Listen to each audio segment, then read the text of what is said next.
Bismillahirrahmanirrahim. Assalamualaikum warahmatullahi wabarakatuh. Selamat sore pemirsa Liberty. Sore hari ini kembali Liberty bertemu dengan beliau Gusti Pangeran Haryo Puger, salah satu putra dalem Sinuwun Pakubono 12 yang sekaligus juga adik kandung dari Sinuwun Pakubono ke-13 Keraton Kasunanan Surakarta Hadiningrat. Untuk sore hari ini Liberty akan menyoal tentang kelanjutan dari keberadaan putra mahkota. Assalamualaikum warahmatullahi wabarakatuh, Gusti. Waalaikumsalam warahmatullahi wabarakatuh. Gusti, belum lama ini atau tanggal 27 hari Minggu Februari kemarin dinobatkan beliau Gusti Pangeran Haryo Purboyo menjadi putra mahkota. Kalau sudah menjadi putra mahkota, apa sudah jaminan untuk duduk sebagai Sinuwun Pakubono ke-14 nantinya, Gusti? Jadi begini, saya kan kemarin sudah memberikan ulasan tentang bagaimana permasalahan keraton ini kan belum selesai sebetulnya. Jadi apapun ini masih belum sempurna dan permasalahannya belum tuntas, sehingga keabsahannya ya masih belum 100%. Jadi kalau ditanyakan apakah jaminan itu jadi Bupati itu harus jadi raja, ya belum tentu. Artinya bisa jadi nanti di tengah jalan, kalau ini dalam keadaan normal ya, itu bisa saja di tengah jalan ada kecelakaan, meninggal, atau kecelakaan yang mengakibatkan ingatannya terganggu, ya, kecelakaan yang mengakibatkan hal-hal yang dalam memerintah itu juga terganggu kan, ya itu otomatis ya tidak bisa memimpin kan. Contoh yang terdekat pada waktu itu kalau nggak salah Mangkunegaran ya, itu Ciradityo ya, Prabu semua nggak salah, itu meninggal akhirnya Mas Jiwo. Tapi kan itu harusnya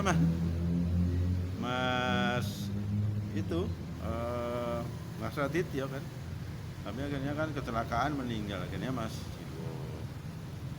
Jadi jaminan ini memang secara normal, karena normal loh ya, keraton normal loh ya, saya berulang kali mengatakan itu ya dalam angger-angger tata cara keraton begitu, tetapi keadaan normal. Kalau keraton belum normal, ya ini mengangkat aja udah enggak pas, nanti bermasalah gitu. Saya ulang kali bermasalah. Nah masalahnya apa? Ya masih bermasalah.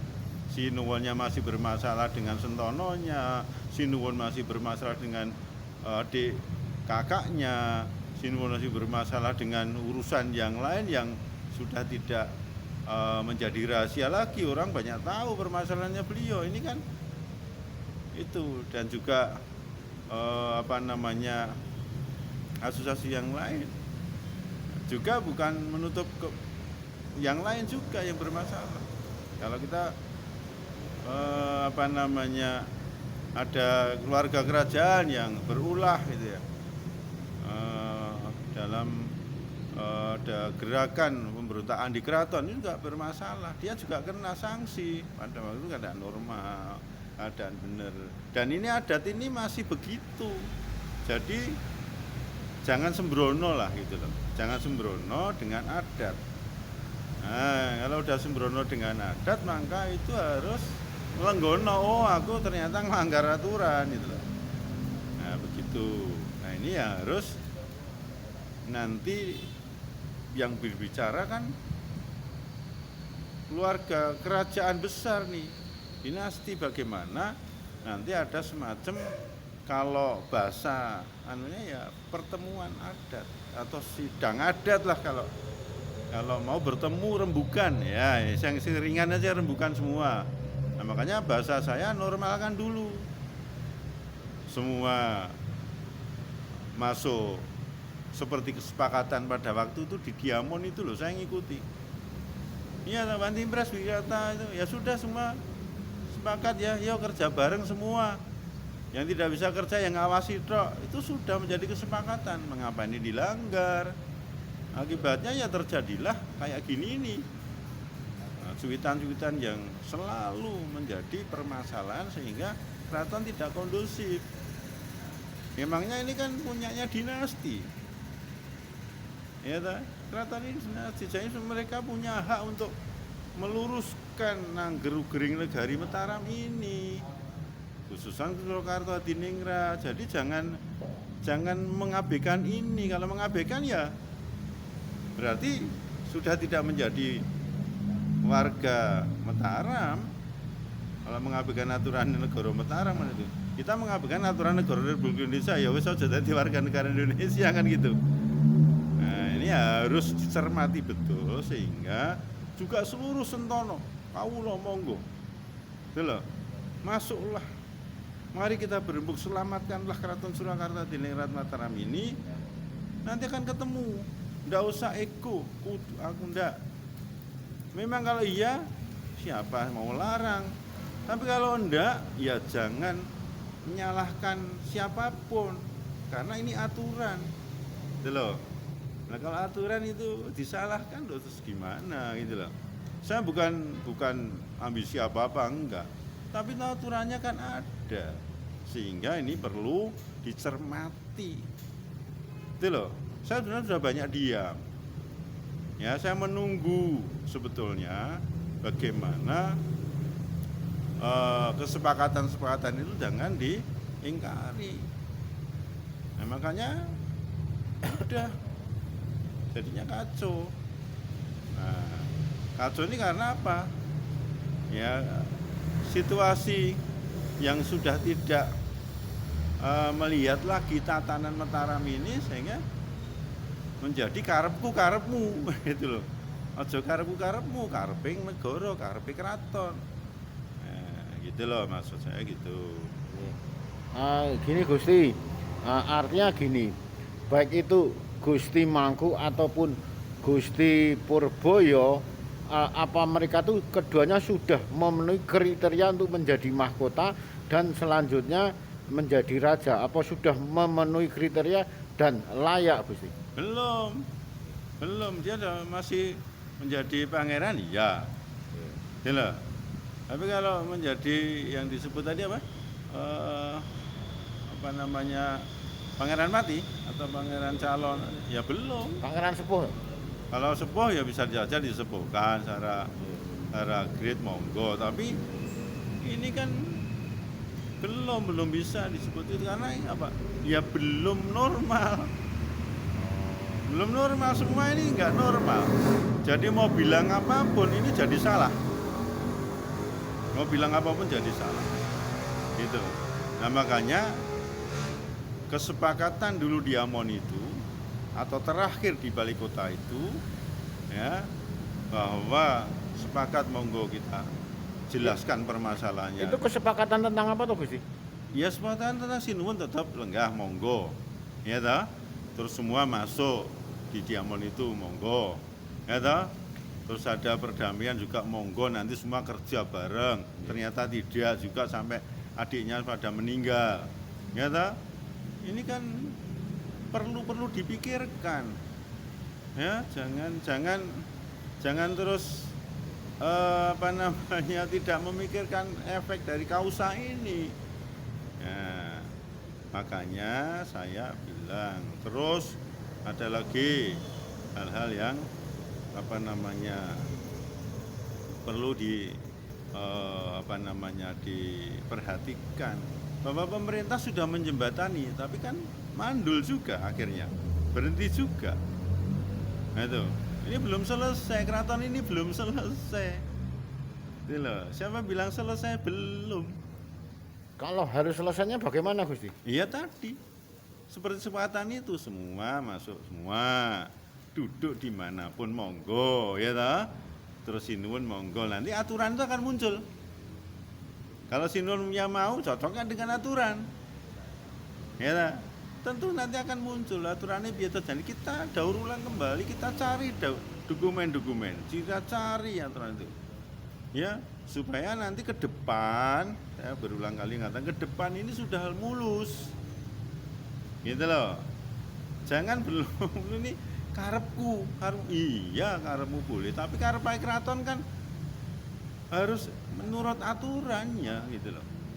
Nah kalau dipaksakan ya wis, karena ya kalau kita bicara aku kuoso, aku beginilah, itu urusannya lain.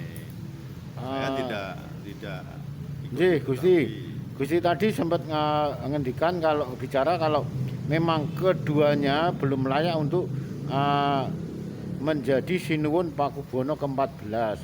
Lah, kalau kembali menurut Gusti Puger, seharusnya siapa yang layak dan menurut kriterianya untuk lenggah menjadi Sinuwun Pakubono 14? Gini, jadi kalau dua anaknya ini sebetulnya ya, kalau keadaan Sinuwun normal tidak bermasalah. Tentu salah satunya berhak karena nama karena nama, dan juga dari ibunya juga itu normal. Jadi keadaan normal kabeh karepe kan gimana? Ya, banyak orang mengatakan gitu. Nah, kalau begitu ya bahasanya tidak perlu siapapun dulu. Ya kalau Sinuwun belum ya sudah, diampu dulu, ya sama dinasti diampu dulu sampai aturannya tuh ketemu. Nanti akan ketemu siapa sih sebenarnya yang bisa meneruskan itu siapa, gitu loh. Jadi ini diampu dulu. Sinuwun jangan ego, lingkungannya Sinuwun jangan ego. Kalau ego tidak menyelesaikan masalah, ya ini dinasti dari 1 sampai 7, tokoh-tokoh siapa yang di depan, yang di belakang rembukan, Ugera-gering Mataram Keraton Surakarta itu yang ngopo gitu loh. Nanti akan ketemu. Kalau ini tidak pakai aturan, angger nggak ada tetaler, itu juga ruwet. Negara mosok memutuskan tanpa ada undang-undangnya ya ora iso lah. Sama. Nah, makanya ini saya kira perlu ada semacam normalisasi dulu. Udah, jangan ego. Kalau gini Gusti, kalau seandainya normalisasi terjadi kegagalan dan jalan buntu, mungkinkah ada pengganti selain dari Gusti Mangku dan Gusti Purboyo ini, misalnya mungkinkah diganti dengan adiknya Sinuwun sendiri? Jadi begini, kalau kebuntuan saya kira enggak. Karena ini Angger-Gering Negari itu semua paham. Saya kira semua paham. Cuman mau enggak menerima ini. Memang aturannya begitu. Kalau Sinuwun gagal di putranya, itu adik dari Sinuwun ini, gitu loh. Ya, yang dulu disampaikan pada saya oleh ayah saya sendiri B12, ya adik yang sekandung, bukan yang kenapa? Karena ini sudah begitu Sinuwun ini jumeneng, ibunya sudah diangkat, gitu loh, sehingga adik-adiknya pun terangkat menjadi sejajar dengan grade-nya Sinuwun, jadi bisa naik, gitu loh. Bukan saya mendiskreditkan yang lain loh. Kalau nanti pun dalam pengampuan ini akan terjadi sesuatu, ya ini dipakai dulu, gitu loh, aturan ini, gitu loh, yang diceritakan itu begitu. Para sesepuh, ya begitu. Kalau ini gagal apa ya itu. Berarti kalau adik dari Sinuwun, adik kandung sebapak dan seibu, berarti ini Gusti Puger termasuk bisa nih? Oh, saya punyakan bisa, cuman ya aku ya muni dhewe kan enggak satu itu. Jadi artinya bukan saya sendiri, enggak, ini aturannya begitu. Kalau Sinuhun gagal ke anaknya, itu adik kandungnya yang seibu itu yang sudah dilontarkan para sesepuh kayak gitu itu. Dan itu semua tahu saya kira. Jogja juga gitu, ada si adik kandung, adik sekandung, nggak mungkin ya. Kan selalu diucapkan begitu. Sama aturannya kayak gitu. Di sini pun gitu. Mungkin Gusti Puger mempunyai saran dan pesan agar konflik masalah ini segera selesai, Gusti. Ya, tadi saya katakan, ojo karepmu karepe keraton, selesai. Udah, karepe keraton yang ngono ya sudah, laksanakan, selesai, rampung dan semua menerima, enak. Tinggal ayo kerja sama, kerja bareng untuk jejeke ya apa jenenge keraton ini menjadi Kuncoro, semua bahagia sejahtera, selesai saya. Itu yang paling penting. Amin. Sip. Terima kasih Gusti. Demikian wawancara Liberty dengan beliau, salah satu putra dalem Sinuwun Pakubuwono 12 Keraton Kasunanan Surakarta Hadiningrat, sekaligus adik kandung dari Sinuwun Pakubuwono ke-13 Keraton Kasunanan Surakarta Hadiningrat. Terima kasih dan semoga bermanfaat. Akhirul kalam, wabillahi taufik wal hidayah. Wassalamualaikum warahmatullahi wabarakatuh.